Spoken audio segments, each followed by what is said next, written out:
Joining me today is Gerry Whelan, CEO and founder of Archer Glass in Brisbane. And Gerry's been a regular on the program and joins us today to talk about film. No, not movie film, glass tinting film. Gerry, welcome to the program. Thank you, Wayne. Now, Gerry, film's one of those things that I've seen on automotive tinting, but I've never thought about it for glass in buildings. Tell us a bit about it. Yeah, when you've got the clear glass and it's, say, in Brisbane facing north or west, facing north or west, yeah, you get a lot of heat increase through the glass from the sun. And if you apply different types of film, you get different levels of result in heat reduction, glare reduction, and UV. Obviously, with varying degrees of tint, you lose some light. So there are some lighter ones and darker ones as well. Okay, now forgive my ignorance here because I'm not a glazier, but you are. Which side of the glass does this go on, the inside or the outside? Always on the inside. On the inside of the glass, I see. See, I would have guessed the outside. That's why I'm not doing your job, I guess. Yeah, for weather. It doesn't stand up to direct weather like rain and hail and stuff like that. Of course. And so you're saying there are different types of film for different purposes and different tints. Yeah, that's right.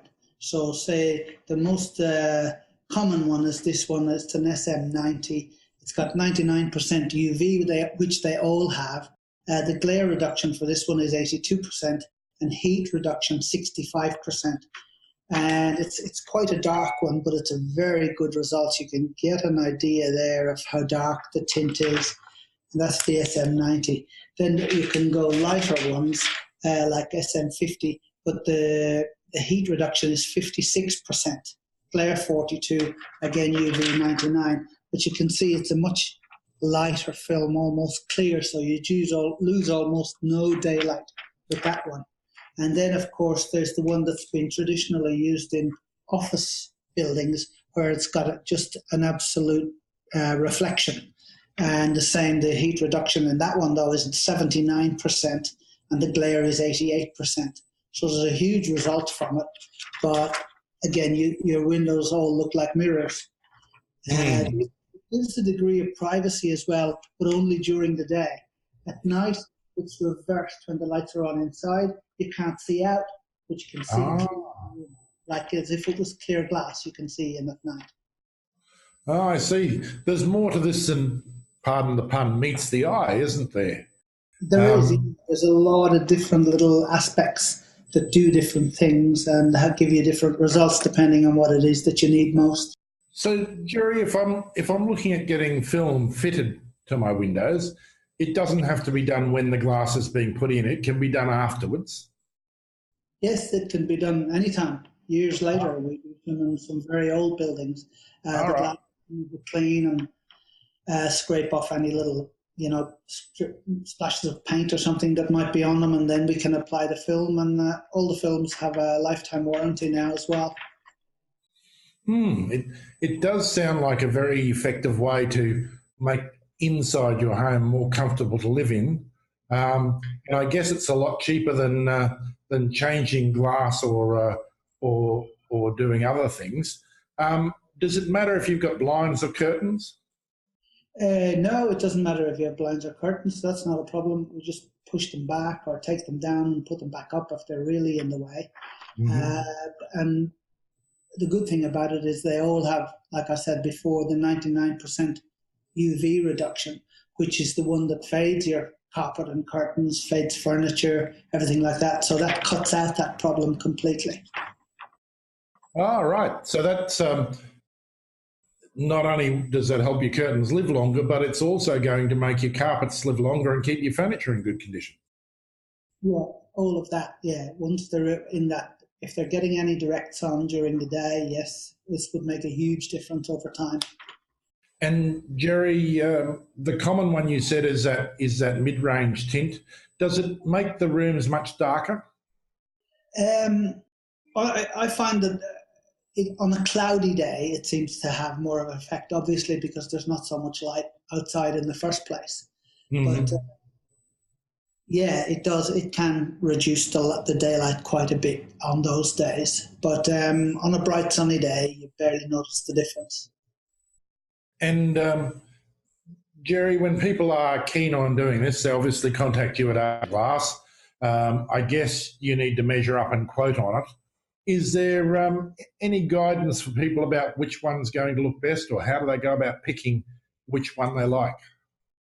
Yeah, what you can do first is just measure each panel of glass, because it's priced how it comes off the roll. Mm-hmm.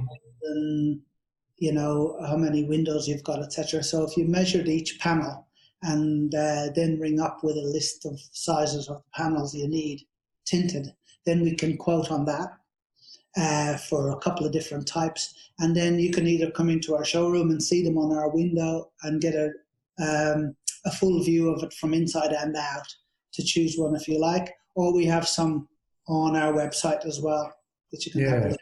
I can imagine that seeing the real thing in your showroom would be quite a help in making that decision. Yeah, that's it, because you're able to compare them side by side and their effect, etc. Gerry, does it have any impact on the way the glass reacts if it's damaged or broken? It's actually a good impact, because if your glass is not safety glass and it breaks, the film tends to hold it all together, because they're quite, so it won't fall down. So it actually has a semi-safety effect on the glass if something happens. Obviously, though, you then need to replace the film as well as the glass, which adds to the cost. It's hard to see a downside in this, Gerry. Is there any downside that you're aware of on getting tinting on windows? No, not that I know of, because like any window can be done, and it is, like you said, considerably cheaper than changing the glass. The only downside might be that when you clean them, you got to watch that it's a clean, soft cloth and doesn't have any zippers or buttons or anything like that on the cloth that might damage or scratch the film. If there's a downside, that would probably be it, in that you need to be careful. A minor downside, it seems. Gerry Whelan, CEO and founder with Archer Glass, thank you for telling us about film tinting today. It does sound like pretty much a no-brainer if you want to improve the comfort of your house and prevent the fading and damage that we talked about.